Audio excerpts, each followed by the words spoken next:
I watched my stepsister Meredith fasten the delicate gold hoops, my gold hoops, into her ears as she preened in front of my bedroom mirror.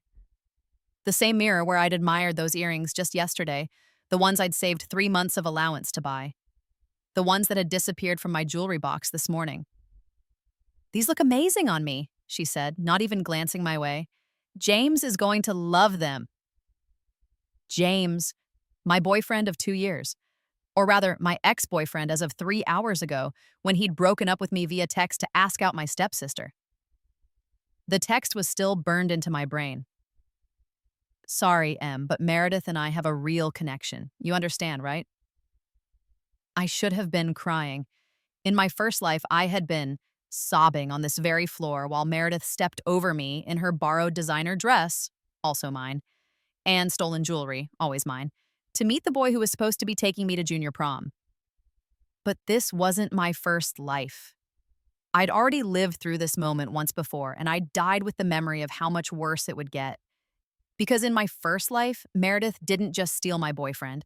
She stole my college acceptance, my trust fund, my future, and eventually, my will to live. But that was before I woke up on my 16th birthday with 19 years of memories and a second chance. "You know what?" I said, my voice eerily calm. "Those earrings do look good on you. Keep them." Meredith finally turned to look at me, suspicion flickering across her perfect features. In both lives, she was beautiful, the kind of beautiful that made people forgive her anything. Honey blonde hair, wide blue eyes, a smile that could convince our parents she was incapable of cruelty. "Really?" she asked, then shrugged. "I mean, they always looked better on me anyway." She left for her date, and I sat on my bed, touching my own earlobes where a single piercing in each ear had marked my cautious, rule-following personality. Not this time. This time, I knew exactly how to win. The abuse hadn't started with Meredith. It started the day my father married her mother when I was 7 years old. My real mother had died when I was 5. Cancer, quick and brutal, and my father had been lost in his grief until he met Caroline at a business conference. She was elegant, charming, and came with a 9-year-old daughter who already knew how to manipulate adults with practiced ease. At first, it was small things. Caroline would forget to pack my lunch, but remember Meredith's? My father, drowning in his demanding job and new marriage, didn't notice. When I complained, Caroline would tear up and say she was trying her best. Wasn't I grateful to have a new mother? Dad would look at me with disappointment, and I learned to stay quiet. Then came the birthday parties. Meredith's were extravagant affairs with ponies and magicians. Mine were small family dinners that somehow always centered on Meredith's latest achievement. My 10th birthday dinner was interrupted halfway through so we could celebrate Meredith getting the lead in her school play. They never came back to my cake. The clothes came next. Caroline took Meredith shopping every weekend, returning with bags from boutiques and department stores.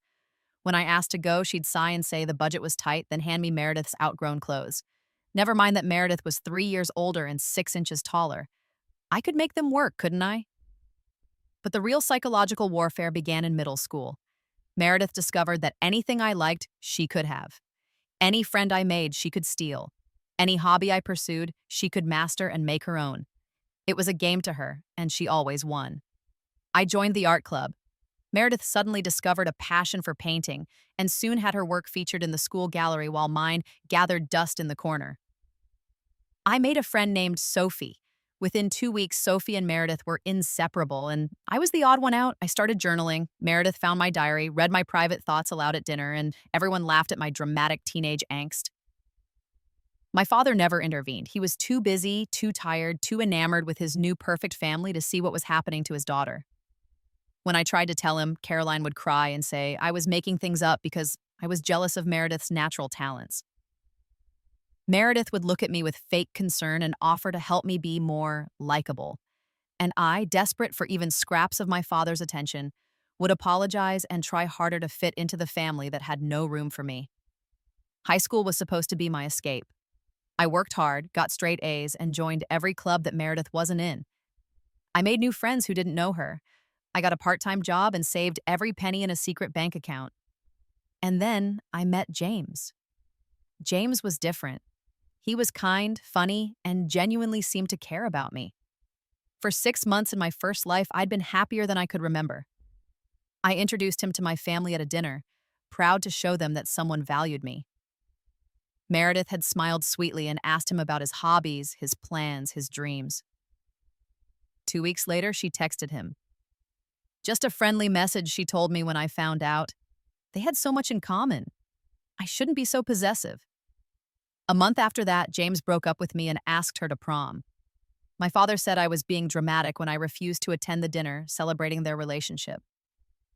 Caroline said I should be happy for my sister finding love. Meredith wore my silver dress, the one my grandmother had sent me before she died, and looked radiant in the photos while I locked myself in my room and cried. But that was just the beginning. The real devastation came during college application season. I'd worked myself to exhaustion for 4 years. I had a 4.0 GPA, perfect SAT scores, and a portfolio of volunteer work. And extracurriculars. I'd written my heart out in my personal essay about overcoming loss and finding strength. I applied to my dream school, Stanford, and got in with a full scholarship. I never got to attend. 2 days after I received my acceptance letter, Meredith accidentally spilled coffee all over my laptop, destroying 4 years of backup files, including irreplaceable research for my senior project. While I scrambled to recover what I could, she logged into my email, the password she'd seen me type 100 times, and declined my Stanford acceptance. By the time I realized what had happened, the deadline had passed. Stanford's spot had been filled. I called, emailed, begged, but there was nothing they could do. Meredith, meanwhile, got into her second-choice state school and acted like she'd won a Nobel Prize. I ended up at community college, working 2 jobs to pay for it myself since my father's contribution to my college fund had mysteriously shrunk. Meredith was living her best life on campus with the money that should have been split between us. She posted photos constantly, photos where she wore my jewelry, my clothes, even copied my hairstyle that she'd mocked for years. When I confronted my father about the money, Caroline produced receipts showing all the extras I'd needed over the years: doctor's appointments, school supplies, groceries. Never mind that Meredith got twice as much without question. The math was fuzzy, but the message was clear. I wasn't worth the investment. Things got worse after college. I struggled to find decent work with my associate's degree, while Meredith leveraged Dad's connections to land a cushy job at his firm. She moved into a luxury apartment. I lived in a basement studio with black mold and broken heating. She wore designer clothes. I wore thrift store finds. And then came the trust fund. My grandmother, my mother's mother, had left me money when she died. A substantial amount held in trust until I turned 25. It was my future, my security, my inheritance from the mother I'd lost. I'd held on to the knowledge of it like a lifeline through all the years of abuse. On my 25th birthday, I went to the bank to claim it. The account was empty. Somehow, someway, Caroline had gotten herself named as the trustee. She'd been withdrawing money for years, claiming it was for Emma's needs: private school tuition I never attended, medical expenses for procedures I never had, living expenses that went straight into Meredith's accounts. Every penny, gone. I tried to sue. I couldn't afford a lawyer, and the free legal aid said my case was weak. Caroline had receipts, after all, even if they were fraudulent. The system had failed me, just like my family had. I fell into a depression so deep I could barely function.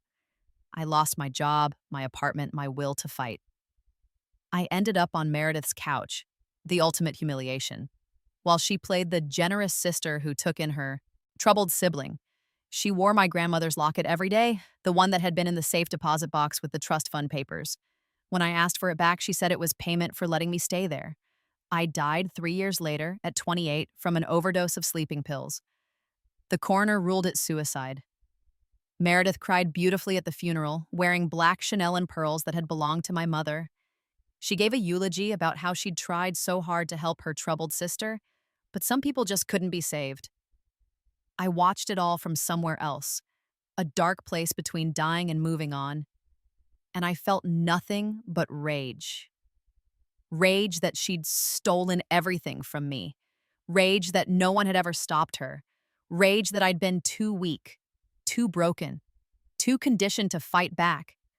And then I woke up on my 16th birthday, gasping for air in my childhood bed, with all those memories intact. The second time around, everything looked different. I knew Meredith's playbook now. I knew every manipulation, every lie, every theft before it happened. I knew that behind Caroline's tears were carefully crafted strategies to isolate me from my father. I knew that my father's indifference wasn't natural.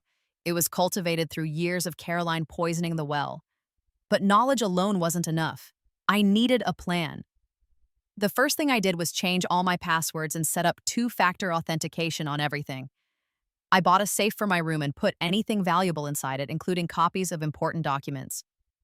I opened a new bank account at a different bank and set up automatic transfers from my part-time job. Every penny I earned went into an account only I could access. The second thing I did was start documenting everything. Every time Meredith borrowed something without asking, I took photos and wrote down the date. Every time Caroline made a cutting comment or forgot about my needs, I recorded it. Every time my father chose Meredith over me, I kept a log. I wasn't sure yet how I'd use this evidence, but I knew I'd need it. The third thing I did was start building an escape plan. I researched emancipation laws, scholarship opportunities, and alternative living arrangements. I reached out to my grandmother, not my mother's mother, who had already died in this timeline, but my father's mother, whom Caroline had driven away with her toxicity. Grandma Helen lived across the country and had sent me birthday cards that Caroline forgot to give me. This time, I called her directly from a burner phone I bought with cash. Emma? Her voice cracked with emotion when I explained who I was. Oh, honey, I've been trying to reach you for years. That woman told me you didn't want to talk to me. We talked for 3 hours. I told her everything, carefully, without sounding crazy, and she believed me. She'd seen through Caroline from the start, but my father had cut her off when she'd objected to the marriage. She'd been sending money for me, checks that I'd never received. I'm setting up a new account in your name, she said. I'll send money there directly. And Emma, when you're ready to leave, you have a home with me. That call changed everything. I had an ally now, someone outside the system who could help me, but I couldn't run yet. I was 16, legally still under my father's control, and more than that, I wanted justice. I wanted Meredith and Caroline to pay for what they'd done, what they would have done. I wanted my father to see what he'd chosen to ignore. So I watched, and I waited, and I planned. When Meredith started flirting with James, I let her. When she texted me smugly about their prom date, I congratulated her. When she wore my earrings, I told her to keep them. Because I had something she could never take from me. I knew how this story ended, and I was going to rewrite it. The day after prom, I went to a tattoo and piercing parlor I'd researched extensively. I showed them my ID and the notarized permission form I'd carefully forged with my father's signature, a skill I'd learned in my previous life during desperate times. The piercer was professional and clean, and I walked out with 3 new piercings in my left ear, climbing up the cartilage in a way that was edgy and bold and completely unlike the timid girl I'd been before. I posted photos on social media with the caption, "New me, new year, new piercings. Sometimes you have to mark your own path." Within an hour, Meredith called me, furious. "What did you do?" she shrieked. "Those piercings look ridiculous. Dad is going to kill you." "Probably," I said calmly. "But they're mine. You can't copy these." There was silence on the other end. Then, "What do you mean I can't copy them?" "I mean, Mom would never let you get cartilage piercings. She thinks they're trashy, remember? She told Stacy Henderson that when she saw hers at the PTA meeting, and Dad won't override her. But I did it anyway, and now it's done. These are mine, Meredith, all mine." I hung up before she could respond. It was a small victory, but it felt enormous. For the first time in 2 lifetimes, I had something she couldn't take. The piercings were just the beginning. I got a pixie cut next, one that required my longer hair that Meredith had always complained I wasted. She couldn't copy it without cutting her own hair, and she'd never do that. Her long blonde locks were her pride and joy.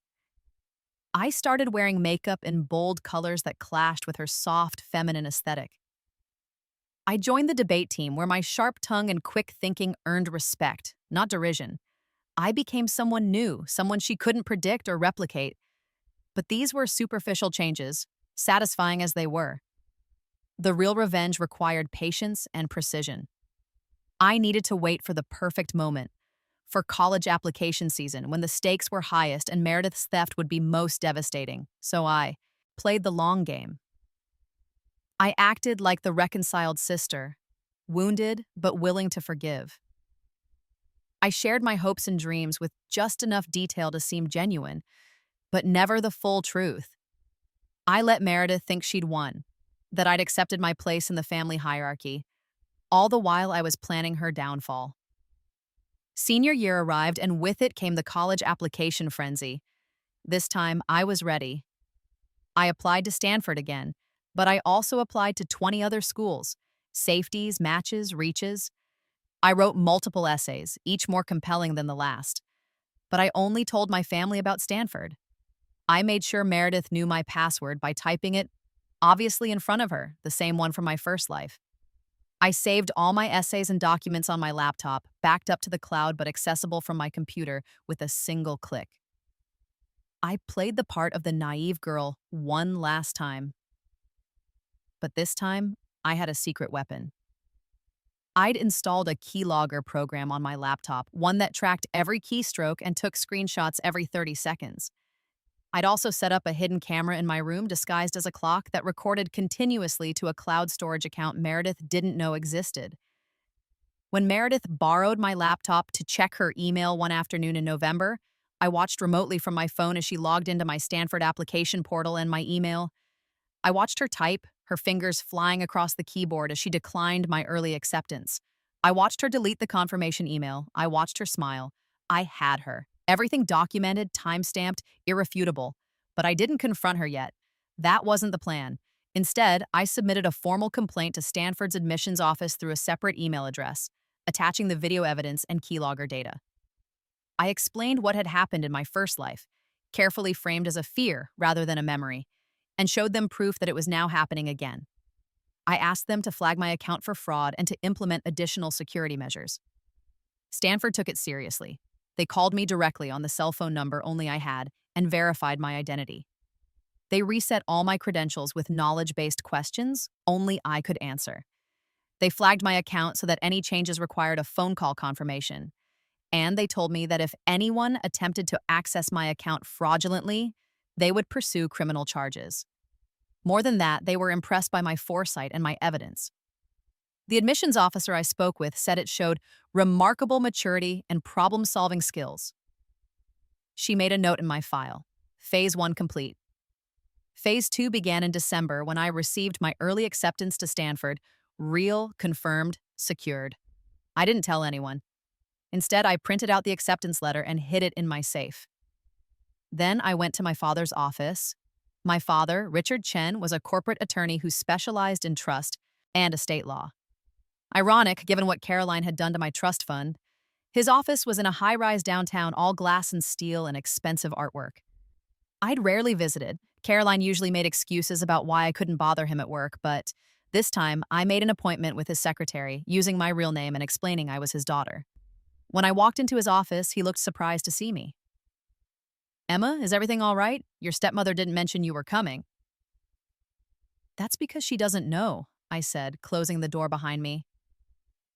"Dad, I need to talk to you about Grandma Ruth's trust fund." "My mother's mother, the one who'd left me the inheritance." He frowned. "What about it?"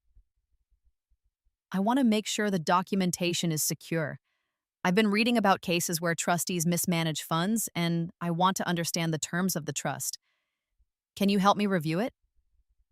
He looked uncomfortable. "Emma, Caroline is the trustee. She's managing it appropriately.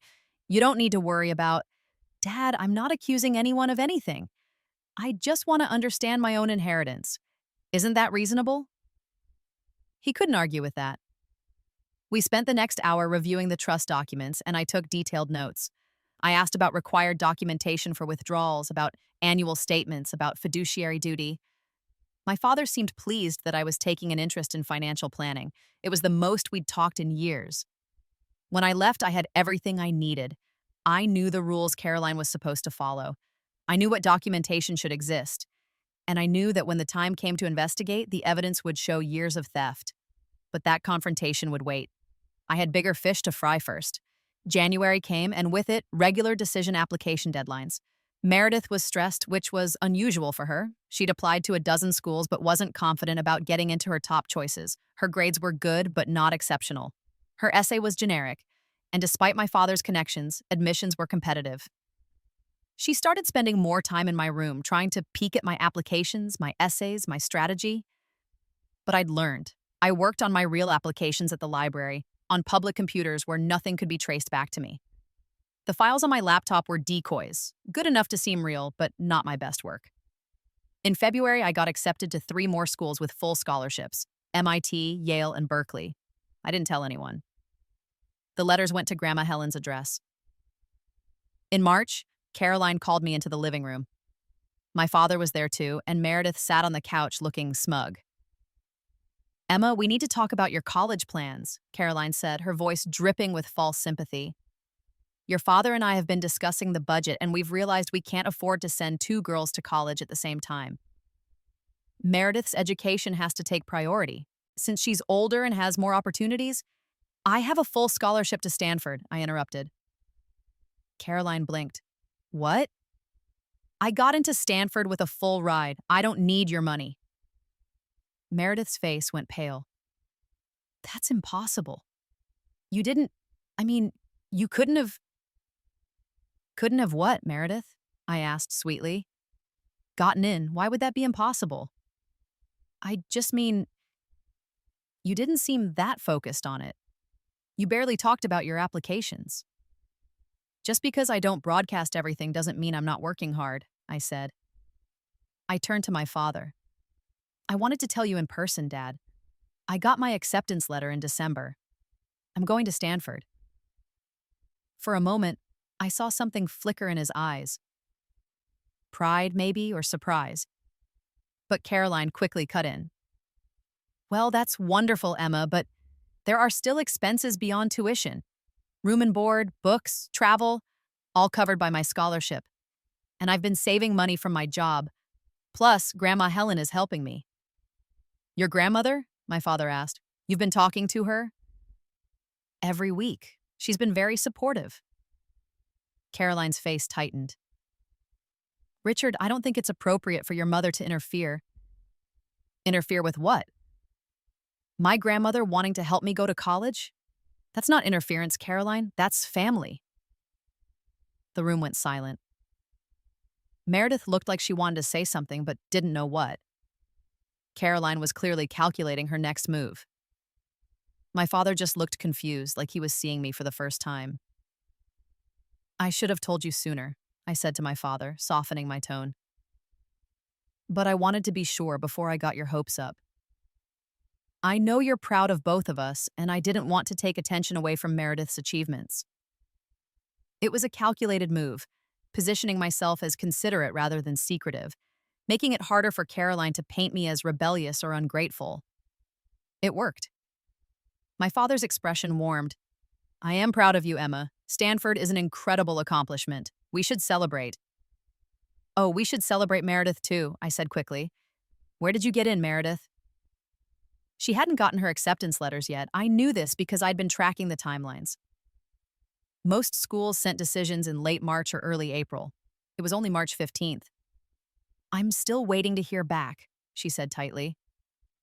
"I'm sure you'll get in somewhere great," I said with a smile. "You're so talented." The look she gave me could have curdled milk. April arrived, and with it came decision day. I was sitting in my room when I heard the screaming. "This is bullshit. There's no way I didn't get in anywhere." I walked downstairs to find Meredith surrounded by rejection letters. Every single school had turned her down except her safety, a small liberal arts college 3 hours away. Caroline was trying to comfort her while simultaneously looking furious. "This doesn't make sense. Your GPA was good. Your activities were excellent. It's not fair. Emma got into Stanford and I can't even get into state?" My father was reading one of the letters, his brow furrowed. "This one says there were concerns about your application integrity. What does that mean?" "I don't know," Meredith wailed. "I didn't do anything wrong." But I knew what had happened, because I'd made it happen. See, in my first life, Meredith had cheated her way through high school. She'd plagiarized essays, bought papers online, and copied homework from smarter students.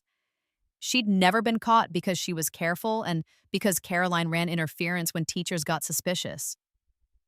This time, I documented it all. Every plagiarized paper, every bought essay, every instance of cheating I could prove.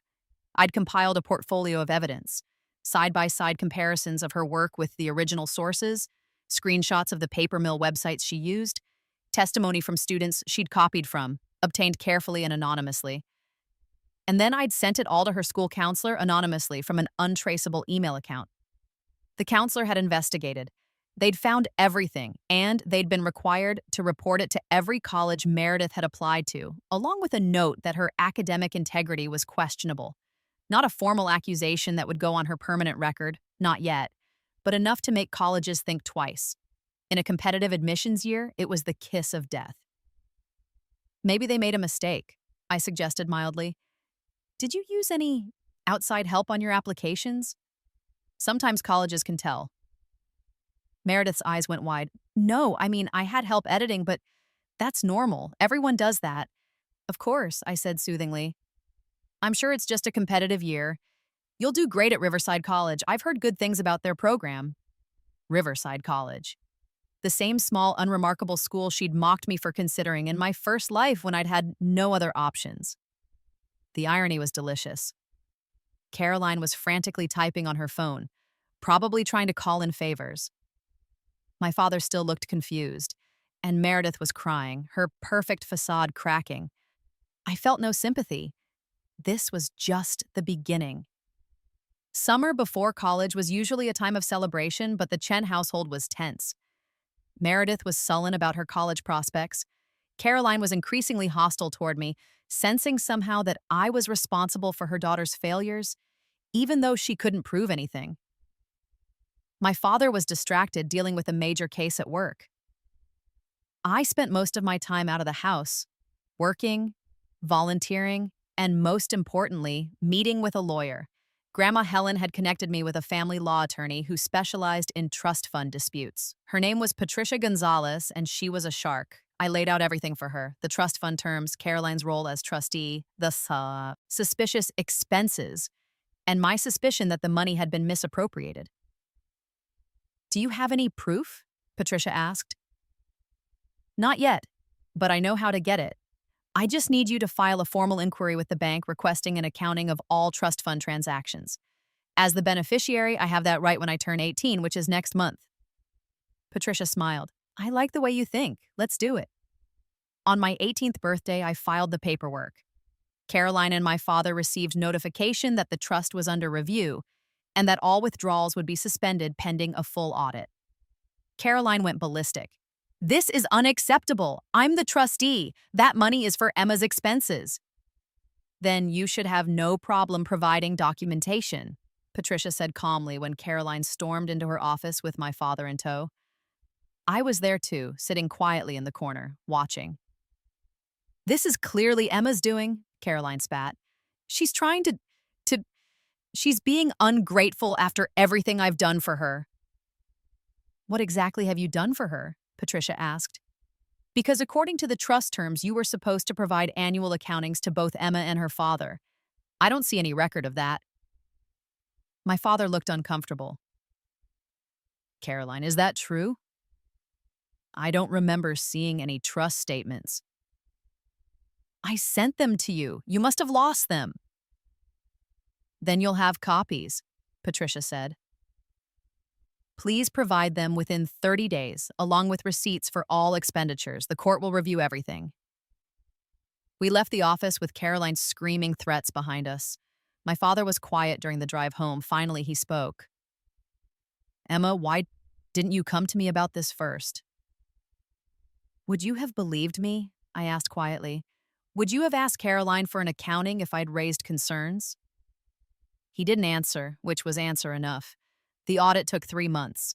3 months of Caroline becoming increasingly erratic, of Meredith being on her best behavior for once, and of my father slowly, painfully beginning to see the truth. The findings were damning. Of the $500,000 my grandmother had left me, Only $50,000 remained. The rest had been withdrawn over the years for expenses that were either fraudulent or benefited Meredith, not me. Caroline had documented $200,000 for Emma's private school tuition. I'd never attended private school. She'd claimed $100,000 for medical expenses. I'd been on my father's insurance and had no major health issues. She'd written off $75,000 for college preparation courses and tutoring. I'd never received professional tutoring. The remaining $75,000 had gone to things like a car for Meredith, claimed as transportation for Emma's activities, designer clothes claimed as Emma's wardrobe for networking events, and luxury vacations claimed as educational travel for Emma's cultural development, even though I'd never gone on them. Every receipt was fabricated or misrepresented. It was fraud, pure and simple. Patricia filed a lawsuit. Criminal charges followed. Caroline was arrested for embezzlement and fraud. The local news covered the story. Stepmother steals $500,000 from trust fund. My father was devastated. His perfect family had been a lie. The woman he'd married was a criminal, and his daughter, his real daughter, had been abused under his own roof while he'd been too blind to see it. "I'm sorry," he said to me one night, tears streaming down his face. We were in his study, surrounded by legal documents. "Emma, I'm so sorry. I should have protected you. I should have seen what was happening." "You should have," I agreed. I wasn't ready to forgive him yet. Maybe I never would be. But I could see his pain, and part of me, the part that still remembered loving him as a little girl, ached for him. "I want to make it right," he said. "The money Caroline stole, I'll replace it, every penny. And I'll pay for Stanford, all your expenses. I'll sell the house if I have to." "I don't need you to sell the house, Dad. I have scholarships and Grandma Helen is helping me. But I do need you to acknowledge what happened, to really see it." "I do see it," he said, "and I'll never forgive myself." Meredith was a different story. She tried to play the victim. She hadn't known what her mother was doing. She was a victim too. How could I be so cruel? But I had evidence there too. Text messages between Caroline and Meredith about using Emma's money for things they wanted. Conversations about how stupid Emma is, she'll never notice. Plans to forge my signature on documents. Meredith had known everything. When I confronted her with the evidence, she crumbled. "You were supposed to be nothing," she said, her beautiful face ugly with rage. "You were supposed to be the pathetic little sister I could steal from forever. How did you get so smart? How did I figure out what you were doing?" I finished. "Because you're not as clever as you think you are, Meredith. You're just a bully who got away with it for too long." "I hate you," she whispered. "I know," I said. "But I don't hate you. I pity you. Because you're going to spend the rest of your life being exactly what you are right now. Mediocre, cruel, and alone. While I'm going to Stanford." Caroline went to trial in September, just after I started at Stanford. The evidence was overwhelming. She was convicted of embezzlement, fraud, and forgery. The judge sentenced her to 8 years in prison and ordered her to pay full restitution. The $450,000 she'd stolen, plus interest and penalties, minus the $50,000 remaining in the account. Meredith's fate was less dramatic but no less satisfying. She enrolled at Riverside College, but without her mother's money and manipulation to support her, she struggled. She'd never learned to work hard or earn things honestly. She failed half her classes first semester and was put on academic probation.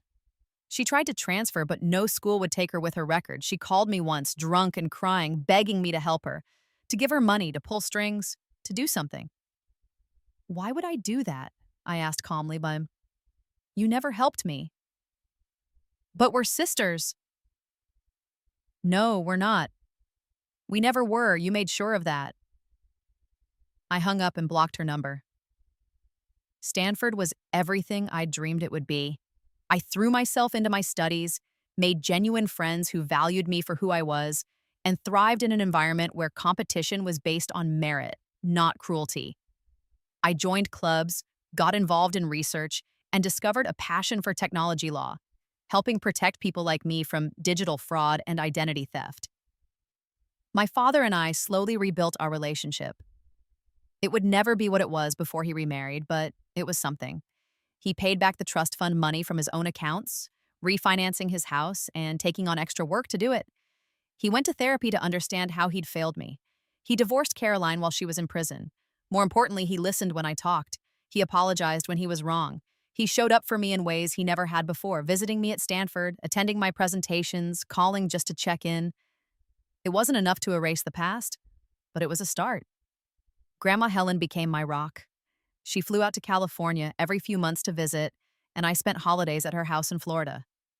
She told me stories about my mother, helped me process my trauma, and reminded me that I came from strength. The piercings I'd gotten, the ones Meredith couldn't copy, became a symbol of my independence. I added more over the years, each one marking a victory or a milestone: graduating summa cum laude, landing my first internship, publishing my first paper. By my senior year at Stanford, I had 12 piercings across both ears. Each one had a story. Each one was mine and only mine. I graduated from Stanford at 22 and got into Harvard Law School. The little girl who'd been told she was worthless was now on her way to becoming a lawyer. I specialized in trust and estate litigation, helping victims of financial abuse get justice. Every case I won, I thought of my younger self and felt vindicated. Caroline was released from prison after serving 6 years. She tried to reach out to me once, through my father. She wanted to apologize, she said, to make amends. Tell her I accept her apology. I told my father, I'd say, and tell her I never want to see her again. She took enough from me. She doesn't get my forgiveness too. He understood. Meredith dropped out of college after 3 semesters. She moved back in with Caroline after her release, and the two of them lived in a small apartment on the outskirts of town. Last I heard, Meredith was working retail and Caroline was a receptionist at a dental office. They were ordinary, powerless, and forgotten. Meanwhile, I was building an empire of my own. After Harvard, I joined a prestigious law firm and quickly made partner. I won cases that made headlines, protected victims who'd been abused by their families, and became known as the lawyer you wanted when someone had stolen from you. I bought a house in San Francisco, a beautiful Victorian with bay windows and a garden. I filled it with art I loved, books I cherished, and jewelry I collected.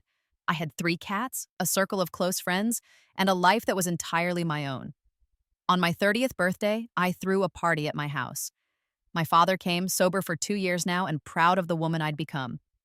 Grandma Helen was there, spry at 85 and still my biggest supporter. Friends from Stanford, Harvard, and work filled my home with laughter and love. I stood on my back deck looking out at the sunset over the city and touched the constellation of piercings along my left ear. 12 little points of metal, each one a reminder that I'd survived, that I'd won. "You did it," my best friend Sarah said, coming to stand beside me. She was one of the first people I'd met at Stanford, and she knew my whole story. "You really did it." "Yeah," I said, smiling. "I really did." Later that night, after everyone had gone home, I sat in my study and pulled out an old photo album. It was full of pictures from my childhood. Me and my mother before she died, me and my father before he remarried, me as a little girl who believed the world was fair. I looked at that little girl and wished I could tell her that it would be okay, that she would survive the worst things imaginable, that she would become strong and successful and happy despite everything stacked against her. But more than that, I wished I could tell her about the piercings, about how something as simple as putting holes in her ears would become a symbol of her rebellion, her strength, her refusal to be copied or controlled, about how she would take the thing Meredith stole, her identity, her style, her very self, and transform it into something untouchable. Meredith wore my earrings to her date with the boy who was supposed to be mine. But after Rebirth, I pierced 3 more holes she couldn't copy. And then I pierced 9 more. Building a life she could never touch, achieving success she could never steal, becoming a woman she could never imitate. Because in the end, the best revenge wasn't just stopping her from stealing from me. It was becoming someone so far beyond her reach that she couldn't even dream of copying me anymore. It was building a life so bright and full and mine that her shadow couldn't touch it. I closed the album and put it back on the shelf. The past was the past. I'd changed it, survived it, transcended it, and I'd done it all starting with three little piercings that said, "This is mine. You can't have it. You can't copy it. You can't take it away." I was free.